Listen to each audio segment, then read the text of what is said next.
Sraith Pictiúr a hain. Cuairt Aintín in Nua Eabhrac. Pictiúr a hain. I pictiúr a hain feicimid snéad agus an máthair sábhíonn só os cóir na telefíse.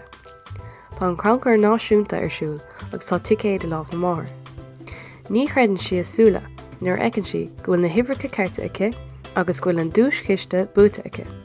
Tá glundar an domhan uirthi gan d'altar bith. Pictiúr a dó. I pictiúr a dó seolann snéad téacs chuig a Aintín a choníonn in Nua Eabhrac chun an deiscéile insinte.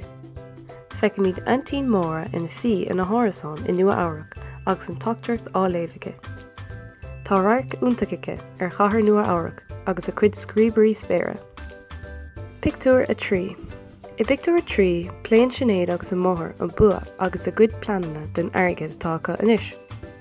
Socraíonn siad cuid den airgid a bhronna ar an eagraíocht carnach, trógra. Chomh maith seo, tá siad de rúnacha tach sira le linksnábha achanach sa Spáin. Faoi dhearr, beartaíonn siad cuairteoirt ar Aintín móra in Nua Eabhrac. Tá siad ar bhuin na muice gan dabhta. Pictiúr a ceathair. I pictiúr a ceathair, tá snéad agus an máthair ar a mealach go dtí Nua Eabhrac ar eitilt Aer Lingus.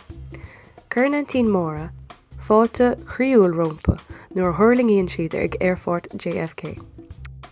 Tá lúchár ar bhara iad a eicáil, ní cála rá. Pictiúr a chuaig. I pictiúr a chuaig, tá na mná go léir ag buin tainmh as an méle das agus glunne féine atá olbhethe ag móra. An lád ar gceann, déann siad chun an ceoldrama Mamma Mia a eicáil ar Broadway. Is áit dochreite í dála snéad. Pictiúr a sé. I pictiúr a sé, feicimid snéad agus an máthair ar throsbás timpeall na Cathrach. Tugann siad cuairt ar stopfallar tá Nua Eabhrac, chomh maith le láthair an ionad trádála damhna. Níos de níos a tróna, tá an deisig na mná píosa sipadóirta a dhéanamh i Macy's agus cuid eile den airgid a chathamh ortha féin. Ceistena.